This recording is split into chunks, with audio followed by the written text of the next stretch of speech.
She smiled when she slid the prenup across the table. Thought she had me trapped. What my fiance didn't know.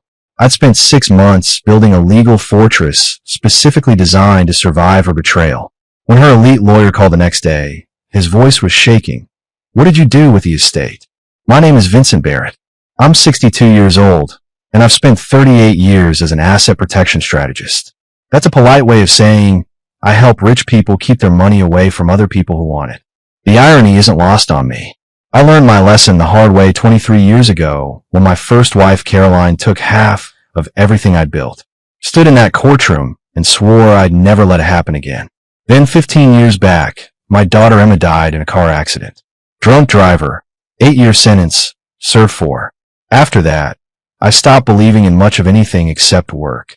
Then I met Isabella Whitmore 3 years ago at a charity event in Boston. She was 34, smart, successful in commercial real estate, had her own place in Back Bay, her own money. We talked about wine and architecture. She made me laugh for the first time in years. Maybe that's why I ignore the warning signs. We dated for 2 years. I proposed at Martha's Vineyard, same beach where Emma and I used to collect shells. Isabella said yes. I thought I'd finally gotten it right this time. The meeting was supposed to be about wedding details. Thursday afternoon, her lawyer's office in downtown Boston. Just a formality. Isabella had said that morning. Every modern couple does this. I should have known better. The conference room overlooked the harbor, all glass and expensive furniture. Isabella sat next to a man in a navy suit with a briefcase that screamed money. Derek Hutchinson. He introduced himself. Harvard Law, 20 years of experience. That practice smile lawyers use before they ruin your day. Isabella's smile was different. Satisfied. Like she'd been waiting for this moment. Vincent, she said, voice sweet. Derek thought we should cover one thing before the wedding. Just to protect both of us.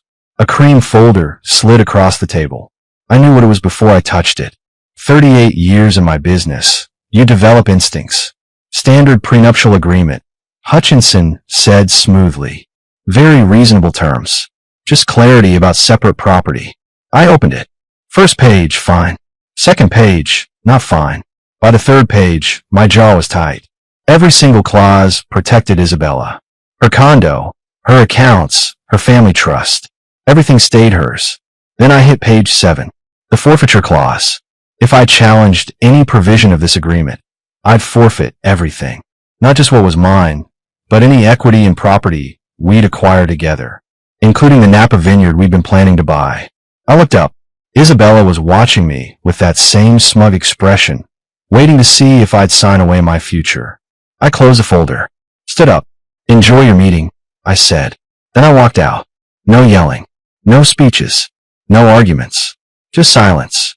Because in my line of work, I'd learned something important. When someone shows you who they really are, you don't negotiate. You leave. The elevator doors closed behind me, and I felt something I hadn't felt in years. Relief. Isabella didn't know it yet, but she'd just made the biggest mistake of her life. Because while she'd been planning this little ambush, I'd been planning something else entirely. You don't survive 40 years protecting assets without learning to protect yourself first. The call started before I even reached my car. I didn't answer, didn't even look at the screen. Just got in my Mercedes, turned off my phone, and drove north toward Cape Cod. I needed distance, not from the city, but from the noise I knew was coming. Isabella hated being ignored. Control was her drug, and silence was the one thing she couldn't manipulate. I'd seen it before in smaller ways. When I'd take too long to respond to a text, she'd send 3 more. When I'd need space after a long day, she'd follow me around the house asking what was wrong until I'd give in, just to stop the interrogation. But this time, there would be no giving in. My beach house in Chatham had been in my family for 40 years.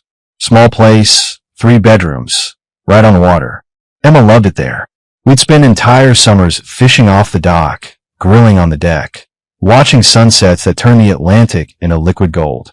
After she died, I couldn't sell it. Couldn't even rent it out. It was the last place where her memory felt alive. I spent the evening on that same deck, whiskey in hand, watching the waves roll in. My phone stayed off. Whatever Isabella and Hutchinson were saying to each other in that conference room, I didn't need to hear it. What they didn't know, what they couldn't know, was that I'd seen this coming 6 months ago. Not the prenup specifically, but the shape of it. The questions about my estate.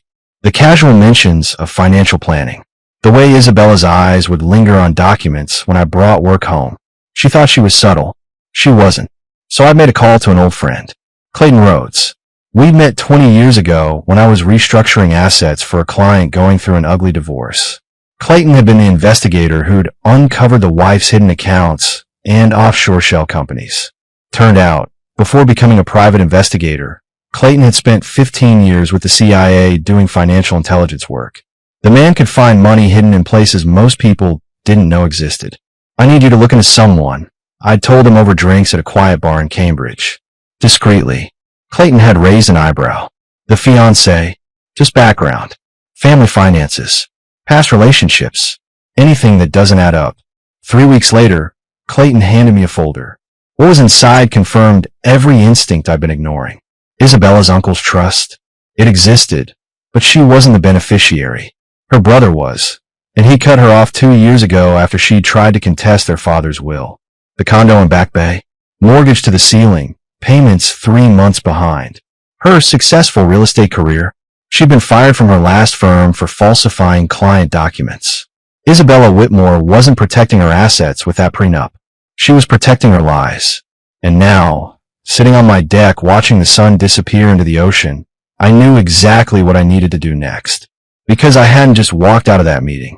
I'd walked into the final phase of a plan I'd been building for months. I returned to Boston Monday morning.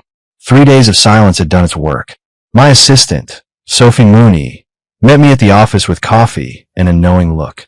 Sophie was 27, sharp as a tack, and had survived her own financial abuse from an ex-boyfriend 2 years ago. I'd helped her escape that situation, helped her rebuild. She understood what predators looked like. She's called the office 12 times, Sophie said, handing me a stack of messages. Mr. Hutchinson called 6. They're getting nervous. Good, I said. Let them sweat. I sat at my desk and opened my secure email. Clayton had sent an encrypted file overnight. I downloaded it, read through the contents, and smiled for the first time in days. Isabella had been busy while I was gone. She called her bank, tried accessing the joint vineyard account we discussed opening.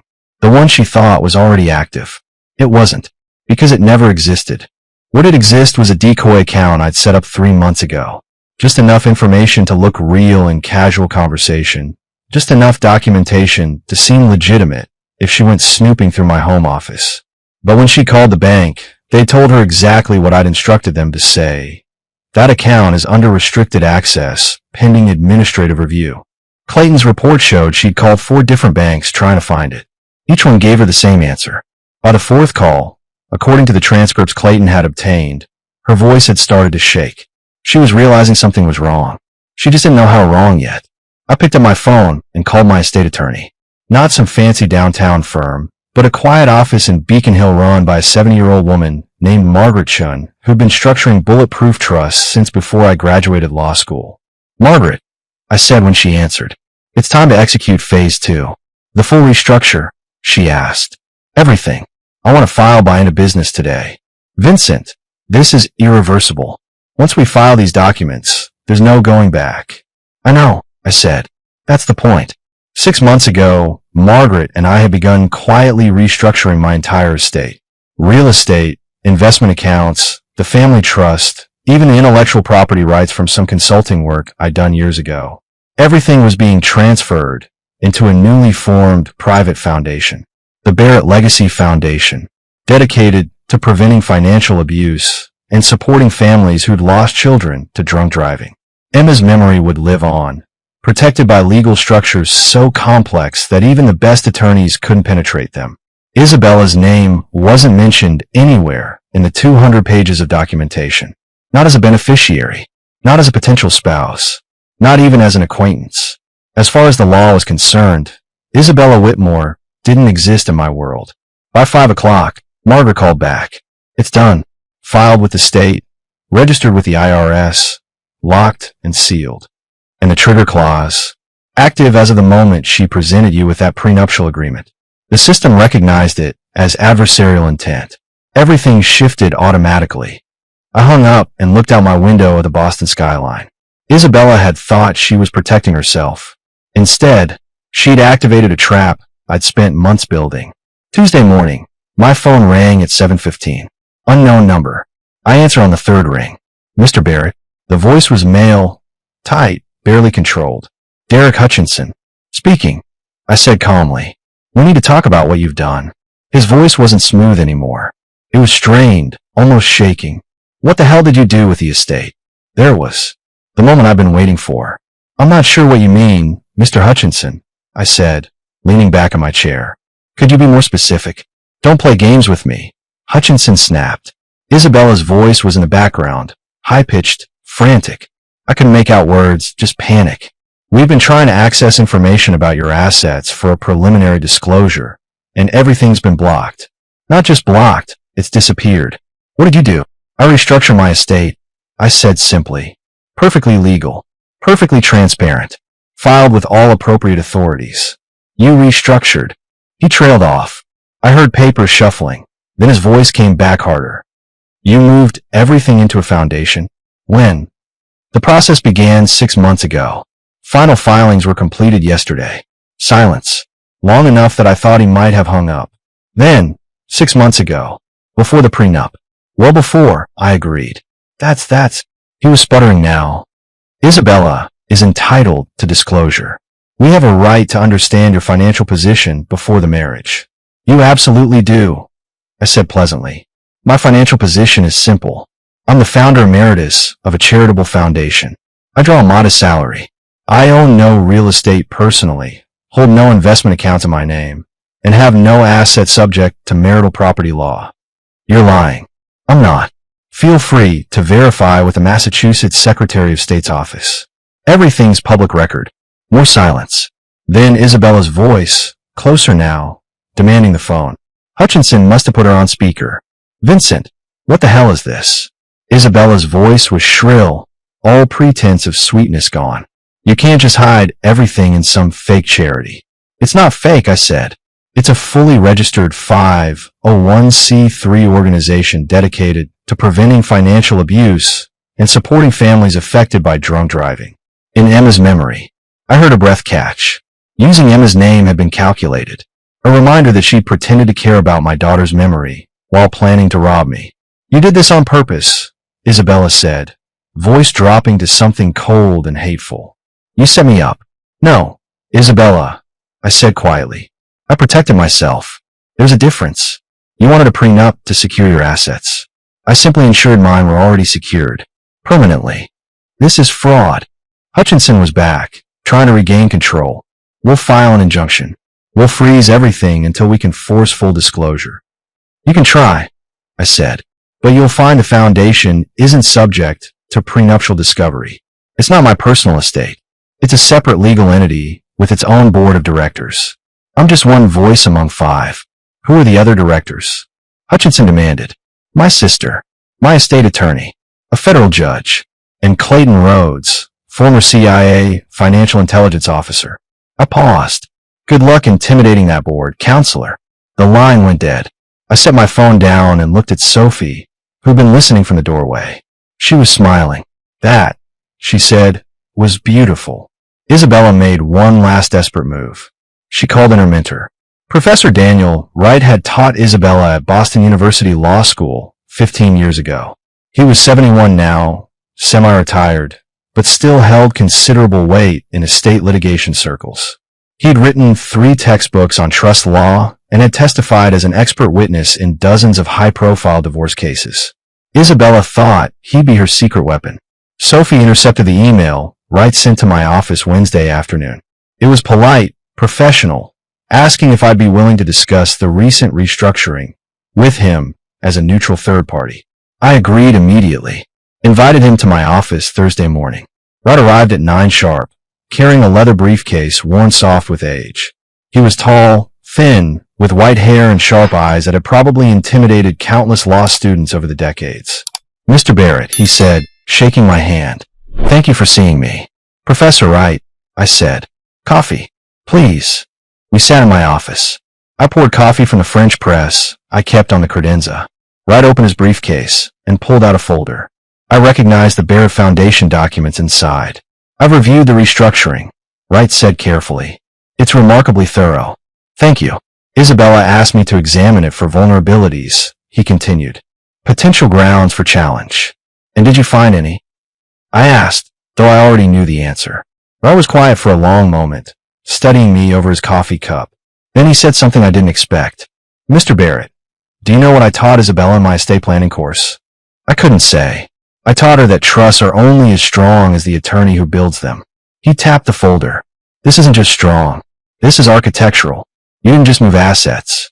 You created a legal ecosystem designed to survive any challenge. Is there a question in there, Professor? Wright smiled, but it wasn't friendly. Why didn't she see this coming? Because she thought she was smarter than me, I said simply. She saw a man 25 years older, recently retired, probably lonely. Easy target. But you saw her first. I did. Wright closed the folder. I can't help her. Not legally. Everything you've done is not just legal, it's brilliant. The foundation structure, the trigger clause tied to adversarial intent, even the timing. He paused. You wrote part of Title 12, Section F, didn't you? Estate Restructuring Framework for Federal Policy Advisors. I didn't answer. Didn't need to. Wright stood, extended his hand. I told Isabella I'd review the documents. I have. My professional opinion. She challenged an architect with a blueprint. There's no winning that fight. After he left, Sophie came in. He's going to tell her it's hopeless, she said. Good, I said. Maybe she'll finally understand. But I knew Isabella better than that. She wouldn't accept defeat. She'd escalate. And I was ready for that too. Friday afternoon, something appeared online that changed everything.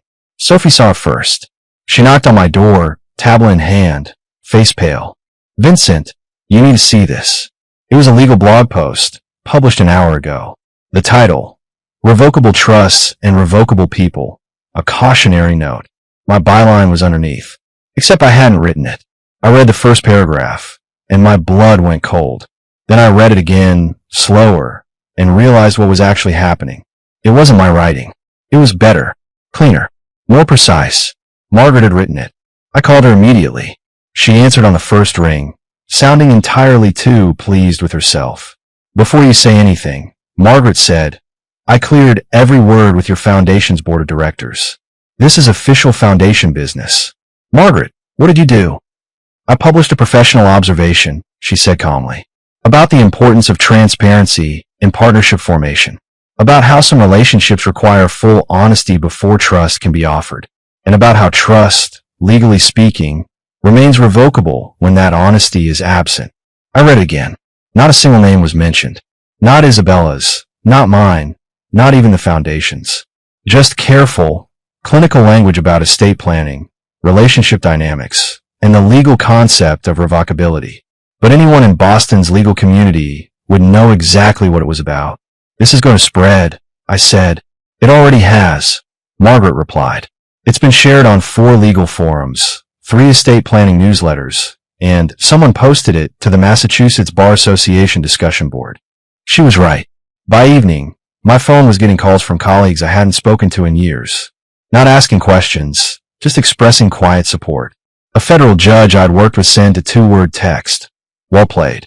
Isabella's world was collapsing in slow motion. Her LinkedIn went quiet. The real estate firm where she claimed to work changed her status to former employee.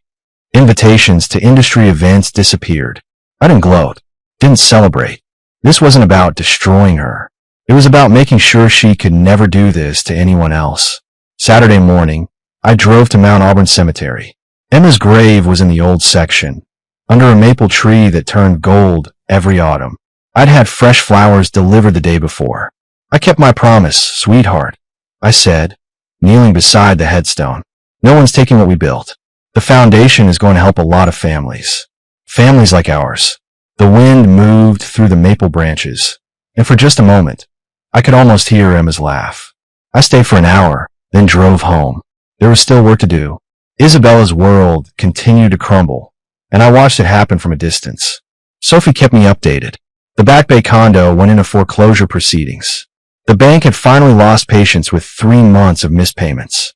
Isabella tried to fight it, but without proof of income or assets, she had no leverage. The real estate firm where she claimed to work issued a statement confirming she'd been terminated 18 months ago for ethical violations. The statement was brief, professional, and absolutely devastating. It appeared on their website for exactly 24 hours before being quietly removed, but screenshots lived forever on the internet. Her family trust uncle, the one she claimed would be leaving her millions, gave an interview to a financial publication about protecting family assets from irresponsible relatives. He never mentioned Isabella by name. He didn't need to. But the hardest blow came from someone I hadn't expected. Caroline, my first wife, the woman who'd taken half of everything 23 years ago, called me on a Tuesday afternoon. "Vincent," she said when I answered. "I heard what happened." "Did you?" I kept my voice neutral. "I'm calling to say I'm sorry. I was quiet, waiting. I did to you what she tried to do," Caroline continued. "I took advantage. I convinced myself I deserved it, because marriage was hard, because you worked too much, because of a dozen reasons that didn't matter. But the truth is, I was greedy and selfish. Why are you telling me this now?" "Because I saw the article, the one about revocable trust and revocable people, and I realized you could have done to me what you did to her. You had the knowledge, the skill, the experience even back then. But you didn't." She was right. I could have fought harder in our divorce, could have hidden assets, complicated the proceedings, made her legal fees astronomical. But I'd been too heartbroken to be strategic. "You let me win," Caroline said softly, "because despite everything, you still had honor. That's what she didn't understand about you. You're not weak. You're principled, until someone crosses a line so completely that principle becomes survival." "Why does this matter now?" I asked. "Because I want you to know that I've spent 20 years regretting what I did. And because Isabella deserves everything that's happening to her. But you, Vincent, you deserve better than revenge. You deserve peace." After we hung up, I sat at my desk for a long time, thinking about what peace actually meant. The next morning, an envelope arrived at my office. Hand-delivered, no return address. Inside was a single sheet of paper. A cashier's check for $100,000. The memo line read, "New beginning fund. No strings. You earned your freedom." It wasn't signed, but I recognized the account number. It came from a legal trust I'd helped establish years ago through my foundation work. Someone who'd survived financial abuse and rebuilt their life. They were paying it forward. I called Sophie in. "Add this to the foundation's emergency fund," I said, handing her the check. "For people trying to escape situations like Isabella tried to create." Sophie smiled. "Emma will be proud." She was right. 3 weeks after the article published, Derek Hutchinson called again. His voice was different this time. Tired. Defeated. "Mr. Barrett," he said, "I'm calling on behalf of Isabella. She'd like to discuss a potential resolution." "What kind of resolution?" I asked. "She's willing to sign a complete release. No claims against you, your estate, or the foundation. In exchange, she's asking for financial assistance to relocate and restart her life. $100,000. I leaned back in my chair. "Let me make sure I understand. Isabella tried to trap me in a prenup designed to steal everything I built. When that failed, she attempted to challenge my estate restructuring. And now she wants me to pay her to go away." "Mr. Barrett, I understand how this sounds, but how much does she owe?" I interrupted. Silence. "I'm sorry. Her debts. The condo foreclosure. Credit cards. Legal fees. How much?" More silence. Then, "Approximately $220,000. So, $100,000 wouldn't even cover her obligations." "No, sir, it wouldn't." I thought about Emma, about the foundation, about all the people who've been trapped by predators like Isabella and had no way out. "Here's my counteroffer," I said. "I'll give her $50,000. Not as a payment, but as a loan through the Barrett Legacy Foundation. 0 interest, 10-year repayment term. The money goes directly to a financial counselor who will help her create a genuine budget and debt repayment plan." "She won't accept that," Hutchinson said immediately. "Then she gets nothing," I replied. "But Derek, you should tell her something else. Tell her I've documented everything. Every lie she told, every falsified document, every attempt to access accounts that didn't exist. If she tries to file any legal action against me or the foundation, I'll turn all of it over to the Massachusetts Bar Association and the Attorney General's office." "That sounds like a threat." "It's a promise," I corrected. I'm offering her a chance to rebuild honestly. If she refuses, she deals with the consequences of her choices alone. Hutchinson was quiet for a long moment. I'll relay your offer. You do that. He called back 6 hours later. Isabella had refused. She wanted money without conditions, without oversight, without accountability. She wanted what she'd always wanted. Something for nothing. Tell her the offer expires in 72 hours, I said. After that, she's on her own. Sophie, who'd been listening on speaker, shook her head after I hung up. She's not going to take it, Sophie said. I know, I replied. But at least I tried. Why? After everything she did. Because I'm not like her, I said simply. I won't become cruel just because someone tried to hurt me. Emma taught me that. Even when the world is unfair, even when people are terrible, you still do the right thing. Sophie nodded. And if she still refuses, then she learns what it's like to face consequences without a safety net. The 72 hours passed. Isabella never called. 8 months after I walked out of that conference room, an envelope arrived at my office. The return address was from a small town in Oregon I'd never heard of. The handwriting was careful, deliberate, like someone who practiced what they wanted to say before putting pen to paper. Inside was a single sheet of lined notebook paper. Mr. Barrett, it began. You don't know me, but 5 years ago, you helped structure my grandmother's estate after my uncle tried to manipulate her into changing her will. You probably don't remember. It was just another case for you. But save our family. When my grandmother passed last year, everything was protected exactly as she'd wanted. My uncle got nothing. Justice prevailed because you knew how to build walls he couldn't climb. I'm writing because I saw the article about your situation. I'm a paralegal now, working in estate law because of what you taught me about protecting people. I want you to know that what you did, walking away from that woman, restructuring everything to protect your daughter's legacy, that wasn't cold. That was love, the purest kind. Thank you for showing me what integrity looks like, even when it's painful. You changed my life. I hope knowing that brings you some peace. It was signed Sarah Mitchell, Portland, Oregon. I read it 3 times, then folded it carefully and put it in my desk drawer next to Emma's last birthday card to me. Sophie noticed my expression when she brought in the afternoon mail. Good news, she asked. Reminder, I said, that doing the right thing matters, even when no one's watching. That evening, I drove to Chatham. The beach house felt different now, lighter somehow. I sat on the deck with a glass of wine and watched the sunset paint the Atlantic in shades of amber and rose. My phone buzzed. Clayton Rhodes. Thought you'd want to know, he said. Isabella left Massachusetts. Moved to Florida last week. Good for her, I said, and meant it. You're not curious about what she's doing? No, I said simply. She made her choices. I made mine. We're both living with the consequences. Clayton was quiet for a moment. You know, most people in your position would want revenge. Want to see her suffer. I'm not most people, I said. Emma taught me that anger only hurts the person carrying it. Isabella's gone. The foundation is thriving. I'm free. That's enough. After we hung up, I thought about what freedom actually meant. Not just freedom from Isabella, but freedom from bitterness, from the need to control outcomes, from the weight of trying to fix people who didn't want to be fixed.